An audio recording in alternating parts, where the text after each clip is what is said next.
Hello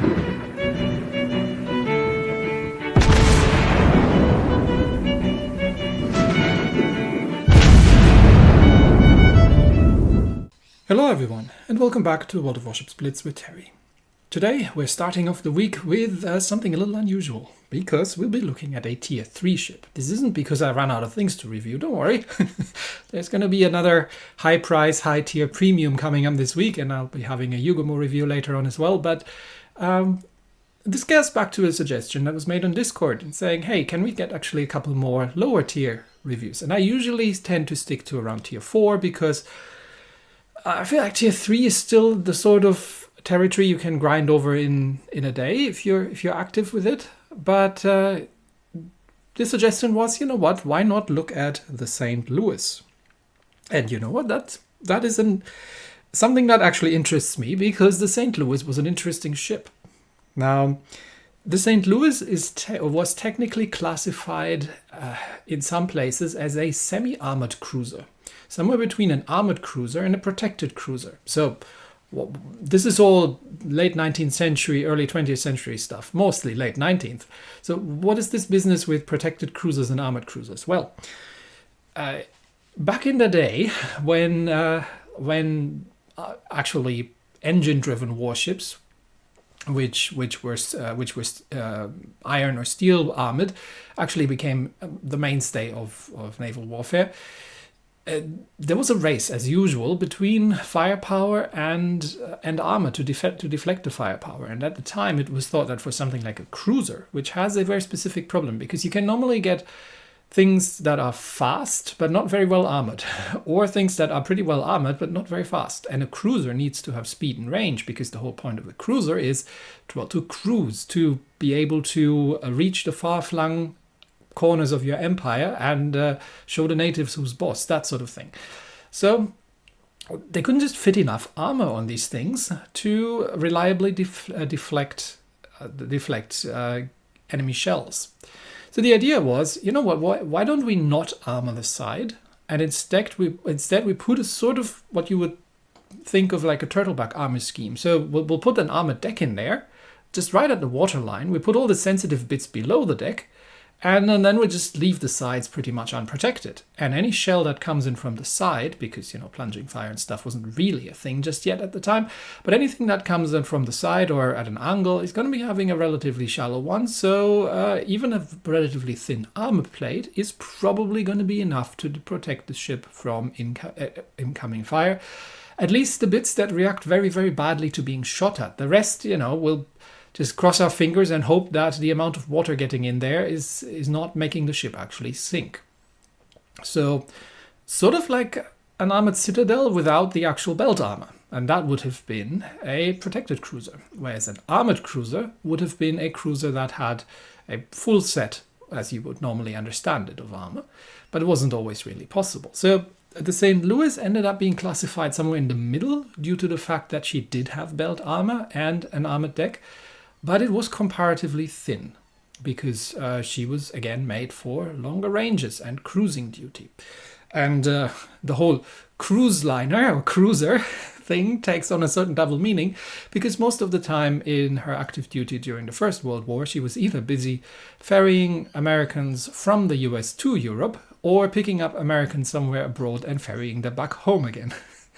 She then eventually fell victim to the Washington Naval Treaty, which reduced the number of ships, guns, and everything else that everybody could have.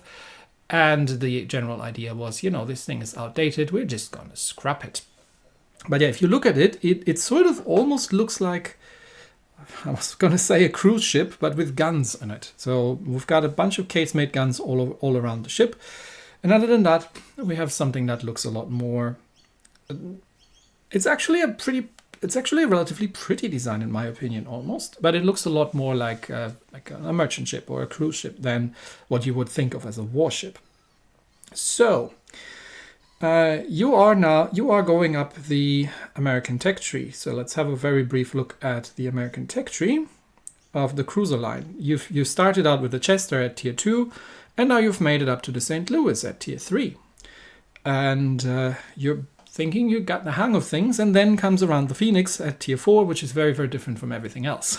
So, followed by the Omaha, which is more like the Phoenix, followed by either the Dallas or the Pensacola, which is not like any of them. So let's have a quick look and see how the St. Louis compares to the next tier that you're going to be unlocking, because honestly, most people are probably going to get through tier 2 in a very, very quick succession. But you're spending a little time at tier 3 getting the hang of things, and you're up. How does it look like compared to a Phoenix? So you can already see from the diagram here that these are two very different ships. For once, the St. Louis is actually better armored than the Phoenix. Now, I did say that the St. Louis wasn't particularly well armored, but compared to the Phoenix, there are things in my bookshelf that are better armored than the Phoenix. So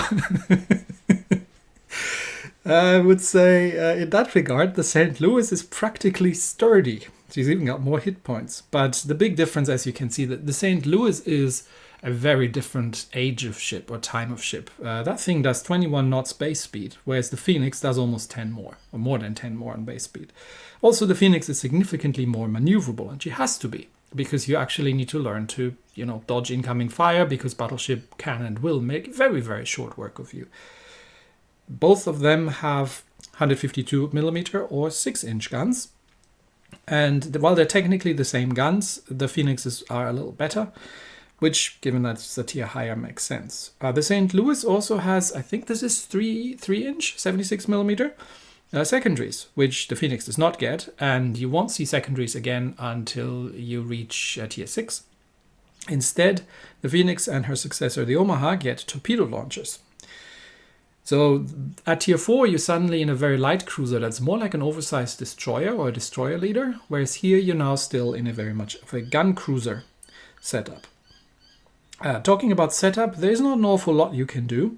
So equipment-wise, you get a couple of choices. You can take the main battery mod 1, because these casemates take a little bit to get around. They are positioned all around the ship. They're not turreted, and you're not going to get turrets until tier 6. So again, something to get used to. That's a valid choice, or you go for the main battery mod 2 for a little bit faster reload. Not an awful lot of choices in slot 2. You don't need the damage control modification. It does absolutely nothing for you. And you've got so many guns that the only thing that makes sense, given that the ships are already a little sluggish, is the steering gear mod.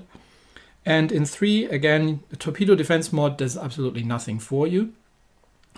You're better off getting a little bit more speed out of this thing, although speed is a very relative term. We're talking standard type battleship sorts of speeds here. So, I forgot the elite bonus, yes. You get the choice between slightly patching up that armor that we did mention was not particularly thick, but these are multiplicative percentages, and they're not going to do an awful lot. You're probably better off getting just a couple more hit points, because that also affects your heals. But either of them is not going to make a massive difference. So with all that, we have a ship that has 20,000 hit points, which isn't bad for a tier 3. It has an actual respectable amount of defense. And unfortunately, not a very, very good speed. So we're talking about 22 knots before supplies here. And the turn time with just under 8 seconds is not great either. So these are not the most maneuverable ships out there. But they do have a lot of guns, 14 all in all. It's just that you can never get these 14 all on target at the same time, because there are casemates all around the ship. You can see them poking out there on the sides. And we've got a whole bunch of 3-inch secondaries, which don't do an awful lot, but you have them, and they can be useful at times. Gives you additional firepower. So one thing that I was explicitly asked to point out, and I think that makes very much sense for people who are new to the game, is the difference between high explosive and armor-piercing shells. So I'll get to it in a little bit more detail when we're actually playing some games. But you see it here. The high explosive shells do less damage than the armor-piercing shells, but they have a chance of setting fires, whereas the armor-piercing shells generally do not do that. In return, they do more damage, and they have a chance of doing citadel damage for 150%, so for something like 750 points of alpha damage. how does this work with armor piercing and high explosive shells? Let's have a very quick look, and I'm not going to go into huge details, but let's have a very quick look at the wiki, because it kind of tells you about it. So armor piercing shells, they can, as the name suggests, penetrate armor. Armor angles are not a factor in Warships Blitz, unlike Legends and PC. But the way it works here is that your shell, when it leaves the barrel, has a penetration. It loses penetration over time, and by the time it impacts, whatever penetration it has remaining gets checked against the target's armor plating at the point of impact. So if we roughly have 4 armor zones, we have the main belt on the side, which is the thickest. We have the bow and stern, which are the thinnest, and we have the deck armor, which is usually in the middle between the two of them. You can then, depending on if you have enough oomph left in your shells, either do a full penetration, which if you hit the ship in the center gives you a chance of a citadel hit. You're not usually going to get through the belt, especially with the low caliber of 6-inch. With larger shells you might be able to, but you're going to need a full penetration to get a dice roll for that one. Or you can sort of get the shell penetrate a bit and explode for 50% damage. You can get it to, if it has too much power, it goes and over-penetrates, which with 6-inch shells is usually not an issue. Or it can just completely bounce off. So let's say you're shooting at an enemy battleship at the belt armor, so right at the side of the ship, smacked up in the middle, good chance that your shells are just going to bounce off for no damage at all. For high explosive shells, that's a different story, because they can either penetrate, but they have a much lower penetration, or they can just half penetrate or a semi-pen and just explode. But because they are explosive shells, they still do 50% of damage even if they can't get through. So if you were to fire a 6-inch armor piercing shell from your St. Louis at a battleship's belt armor, it'll just bounce off. If you fire a high explosive shell, it goes and does half the damage, because it sure as heck can't get through the belt armor, but doesn't matter because high explosive shells can't bounce, and you might still be setting fires. So if you are not comfortable with all that, and you just looked at the screen and said, "What the heck are you talking about? This is all too complicated for me." Don't worry about it. Just use the high explosive shells. If you do want to get the hang of this sort of thing, and you do want to learn a bit about your shell behavior and how to maximize the amount of damage you can do, then well, stick around, and we'll get into a game, and I'll show you a bit how this works in more detail. Lastly, we can probably stick the Seaborne Assault, although I do realize that most players in lower tiers probably don't want to spend the silver on these. But if you're playing, as you can see, there are plenty of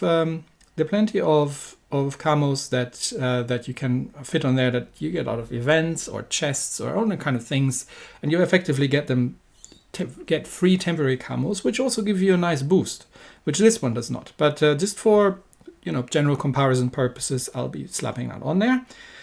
And I do have a very basic commander with a couple of skills, not much, but a couple of skills on the St. Louis. So this is probably going to be something that you would be sailing into battle.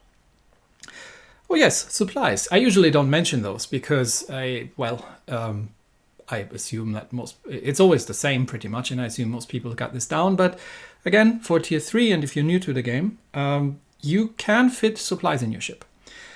You don't have to if you're extremely low on silver. Silver is generally not too hard to come by in the game, but if you're extremely low, you don't have to put it. But if you want to put it, probably for this ship, you would want the improved crew rations, which gives you faster reload. You want the preventive maintenance, which gives you 3% more hit points. And you want the refined diesel, which gives you 3% extra speed and makes you a little bit more maneuverable. So these cost 750 silver a piece, and they will be consumed once the battle is over. So they're consumables, they're supplies. They only last for a single battle. You can set that to auto resupply, so the game will automatically spend the amount of silver and repurchase these for you at the end of the game, of the battle. You can get some of these out of crates and whatnots, and for like daily supplies and things, I think. But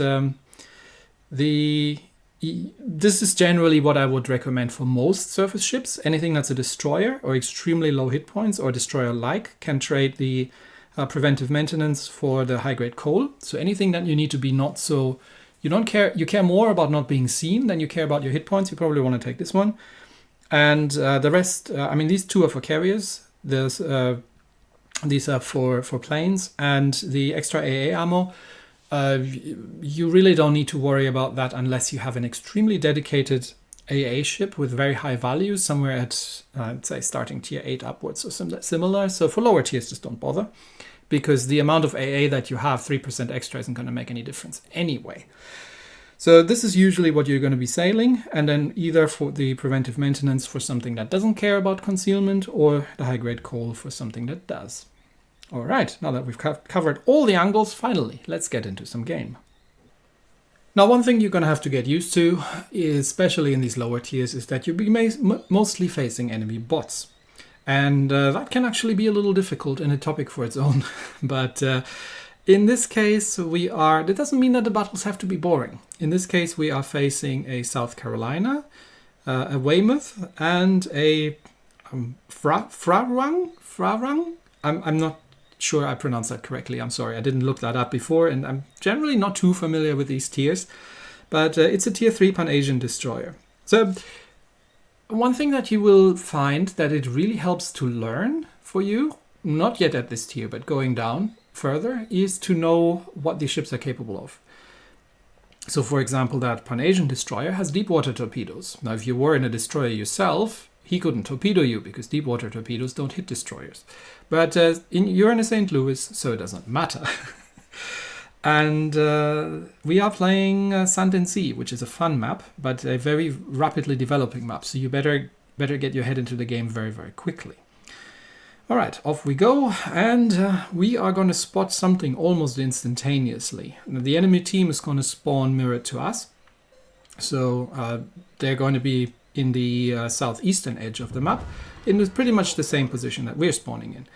As you can see, the St. Louis, and I'm switching to armor piercing here, as it has most of her guns sideways. Why am I switching to armor piercing? Well, I'm facing mostly cruisers and destroyers, and as we've established, the armor piercing does more damage. I should be spotting something anytime soon, but you'll see in a minute why. I am now spotted, as you see from the little detection, the orange detection thing, and there is the, whatever it's called, the Pan-Asian destroyer, and I'm immediately unloading with everything I have at that thing. And I'm immediately switching the ship into reverse, because he is launching, yep, there come the torpedoes. Yes, they are deep water torpedoes, and he's obviously launched them at me, because he's firing at me, and he just turned there. So I have avoided taking these torpedoes by the simple act of slowing down in time. And the armor piercing does more damage to destroyers than the high explosive. So 6-inch armor piercing is perfectly capable of dealing with enemy destroyers, or cruisers for that matter. It does a lot of damage. Now I would like to finish off this destroyer there, so we're waiting for the main guns to reload, and entertaining ourselves with the secondaries while we are failing to destroy. We got the Chester, but that destroyer got away. Someone else can mop him up, because here comes the South Carolina. Now initially I'm switching over to the high explosive, but do you see how much damage I'm doing with the armor piercing? That's because I'm targeting the bow section of the South Carolina. The bow section is relatively weakly armored. The high explosive has a good chance of setting fires, so that's not something to be sniffed at. At close ranges, however, oftentimes if you know where to aim, the armor piercing is the better choice. And the South Carolina isn't paying any attention, so I am aiming roughly at his bow section and at his forward turret, just to maximize the amount of armor piercing damage that I'm going to be doing. I can also aim at the deck if and try to get through. So at these ranges, the armor piercing is a great choice, even against the battleship.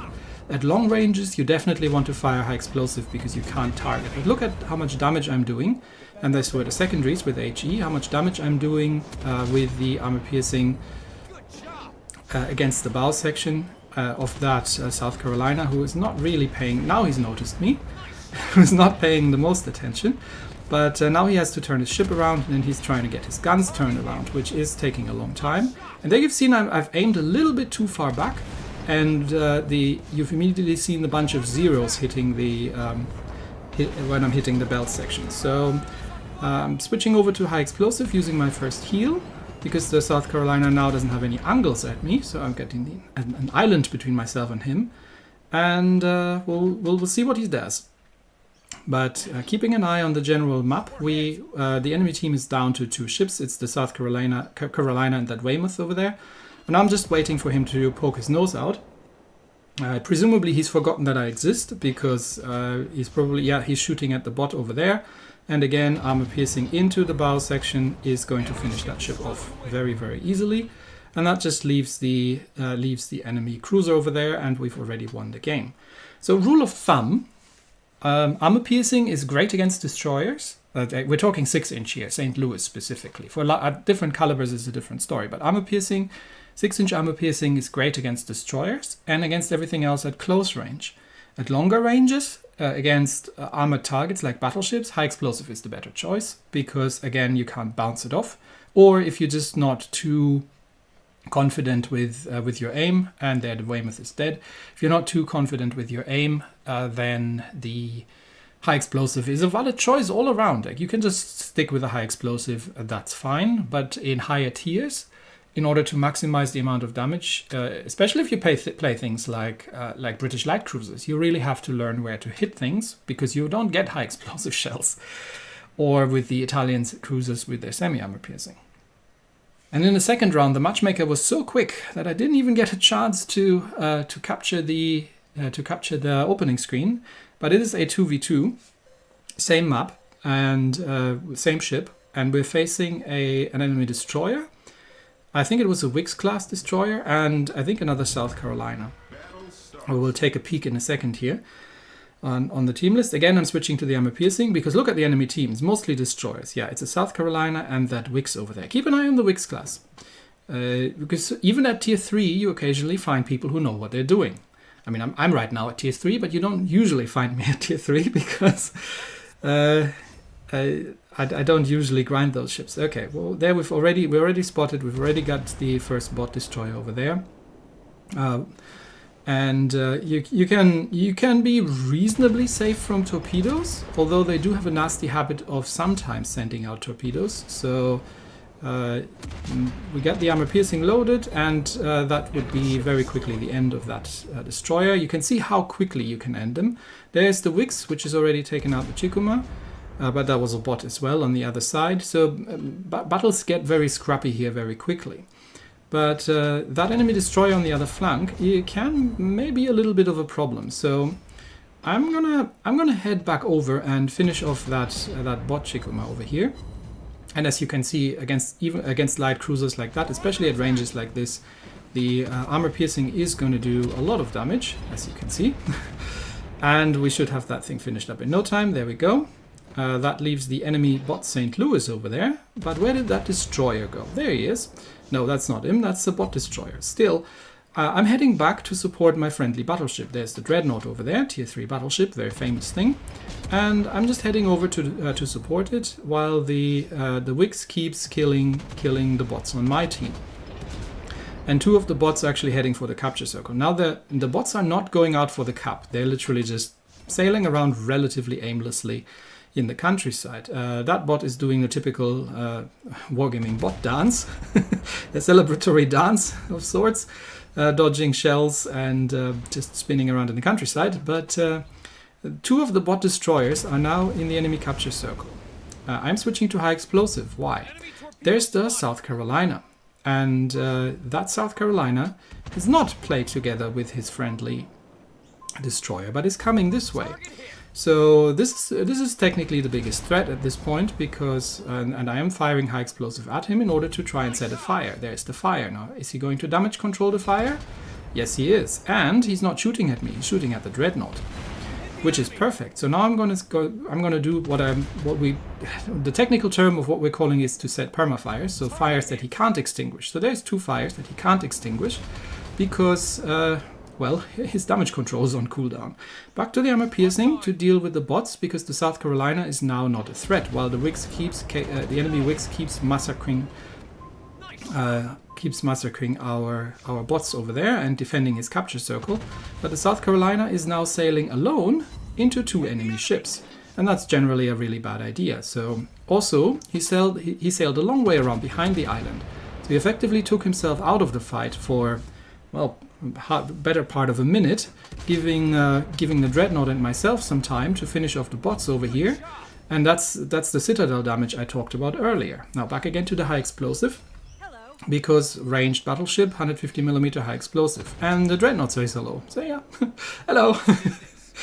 And we'll do the same thing again. We'll just keep firing high explosive. At this range, it'll do more damage, even without the fires, than the armor piercing, because most of your armor piercing is going to just bounce off at this range. Because remember what I said earlier, armor piercing penetration gets reduced the longer the shells are in flight. And the South Carolina is now up against 2 ships, neither of which a full health Dreadnought and myself, and he's back on fire again, which he has to damage control at this point, which means regardless, he is going to go down, which now it becomes an interesting game, because we are equal on points at this point.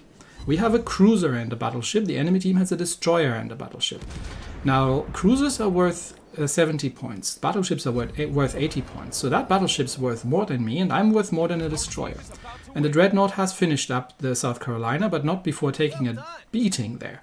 So that Dreadnought is now effectively a one-hit kill for the Wix. So now it comes down to mind games. Where's that Wix? I know exactly where that Wix is. First, I'm firing my guns to keep my detection range up in order to see when I'm getting spotted. Because once I'm spotted, I know that the Wix is within my range. Yes, he is coming through the middle. Well, it would have been great if he was coming around the flank, but he's not going to have time for that. He's going to come down this way, and I need to intercept that Wix. Now, the only way he can win is by killing my battleship. Yeah, so I'm going to go for it. And the St. Louis is not a maneuverable ship, and that Wix knows what he's doing. So he's not launching his torpedoes and then panically running away. The St. Louis doesn't have any guns forward, so I can't really punish him here. And he is rushing, basically. And there come the torpedoes. So I'm trying to steer into the torpedoes to minimize the damage. There's a flood. I'm going to damage control that. Instantly use the heal. Unfortunately, the Wix has torpedoes on the other side. And I've lost all my momentum, which means at this point I can't really dodge the torpedoes very well. And I am ending up taking 4 torpedoes with a permaflood in the last torpedo, which is going to kill me. The thing is, in order to win, he would have to kill the battleship. Or no, sorry, in order to get a draw, he would have to kill the battleship. If he kills me, he still loses.